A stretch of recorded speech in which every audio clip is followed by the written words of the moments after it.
আজকে বানিয়েছি ফুলকপি আর পেঁয়াজ কলি দিয়ে একটা ভাজি। একটা সুন্দর রেসিপি, দারুণ লাগে শীতকালে। রুটি পরোটা দিয়ে আপনারা ট্রাই করতে পারেন। তারা দেখে নিই আজকে রেসিপিটা কি। রান্না হবে ফুলকপি আর পেঁয়াজ কলি দিয়ে তরকারি। কিভাবে করছি দেখে নিন। এখানে ফুলকপি কেটে রেখেছি আর পেঁয়াজ কলিগুলো কেটে জলে একটু ভিজিয়ে রেখেছি যাতে নোংরাগুলো বেরিয়ে যায়। আমি ফুলকপিটাকে একটু ভাপিয়ে নিচ্ছি যাতে ওর পোকা নোংরাগুলো বেরিয়ে যায়। প্রথমে আমি রান্না করার জন্য কড়াতে তেল ঢাললাম, বেশ ভালো করে তেল দিলাম, দিয়ে এবার ভাজবো।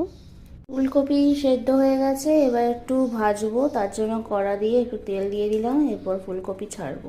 আমাদের এখানে তেল গরম হয়ে গেছে, এবার আস্তে আস্তে ফুলকপিগুলো ছেড়ে দেবো। খুব তেল গরম হয়ে গেছে।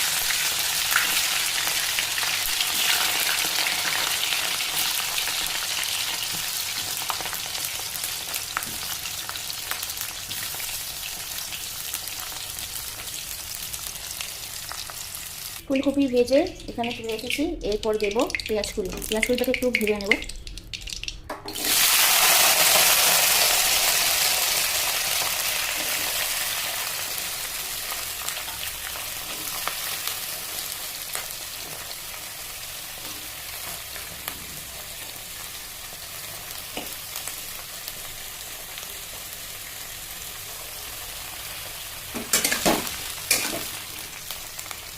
একটু ভাজা হয়ে গেলে তুলে নেব।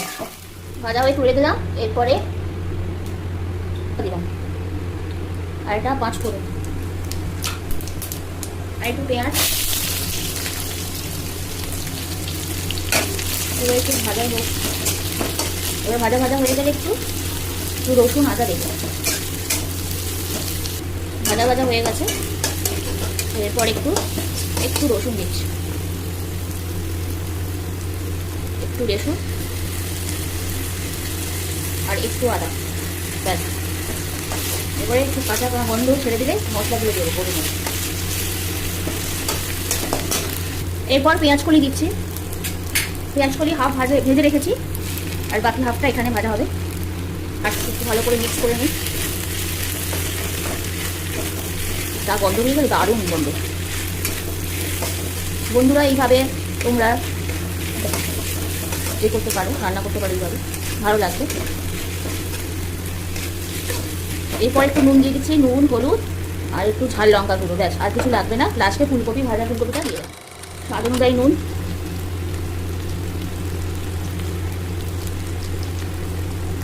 একটু হলুদ গুঁড়ো,